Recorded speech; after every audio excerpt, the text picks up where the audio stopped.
एक शांत जंगल में छोटा सा बड़ी बड़ी आंखों वाला चूहा रहता था जिसका नाम था मीको। मीको को अकेले रहना, पूरे जंगल में घूमते रहना, ये सब बहुत पसंद था। हालांकि जंगल के बाकी जानवरों की तरह मीको को भी अगर किसी से डर लगता था तो वो था जंगल का शेर राजा रूहान। रूहान किसी को डराता नहीं था, परेशान भी नहीं करता था। बस वो बहुत शक्तिशाली था, इसलिए उसकी उपस्थिति से ही सब जानवर डर जाते थे। एक बार गर्मी के मौसम में जंगल के एक हिस्से में भयंकर आग लग गई। सब जानवर इधर उधर भागने लगे। मीको, जो कि पास की झाड़ियों में बेर इकट्ठे कर रहा था, उसने धुआं उठते हुए देखा और साथ ही साथ जानवरों की चीख सुनी।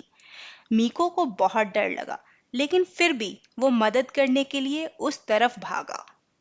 रास्ते में मीको को एक छोटा सा खरगोश दिखा जो कि जलती हुई टहनी के नीचे फंसा था।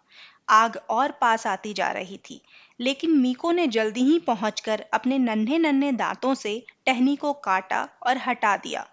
खरगोश अब सुरक्षित था, लेकिन अभी और जानवर बाकी थे और इसलिए मीको आगे की तरफ भागा। अचानक मीको को याद आया कि जंगल के बीचों बीच एक नदी बहती है। उसने भागकर सभी जानवरों को उसके बारे में बताया और नदी के पास इकट्ठा होने को कहा। अब सब जानवर नदी के पास आ चुके थे और वो सुरक्षित थे। लेकिन मीको राहत की सांस लेता उससे पहले ही एक जोरदार दहाड़ ने उसे चौंका दिया। वो दहाड़ रूहान की थी। रूहान का पंजा एक जलती हुई जड़ में फंस गया था। सभी जानवर मदद तो करना चाहते थे, लेकिन डर के मारे किसी की जाने की हिम्मत ही नहीं हुई। लेकिन मीको आगे बढ़ा। उसने बिना सोचे समझे जलती हुई जड़ को काटना शुरू कर दिया। रूहान बस आश्चर्य से देखता रहा। जब सब ठीक हो गया तो रूहान ने मीको से पूछा कि तुम तो एक छोटे से चूहे थे, तो शेर को बचाने क्यों आ गए?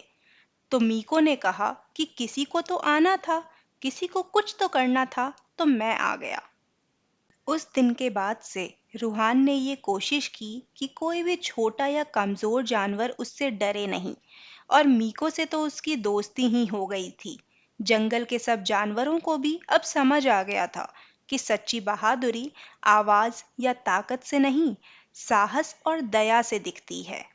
तो दोस्तों, मीको ने ये साबित कर दिया कि सच्ची बहादुरी आवाज या ताकत से नहीं, बल्कि साहस और दया से दिखती है। आपको हमारी आज की कहानी कैसी लगी, ये कमेंट करके बताइएगा। जल्दी ही मिलते हैं एक नई कहानी के साथ। तब तक के लिए बाय बाय।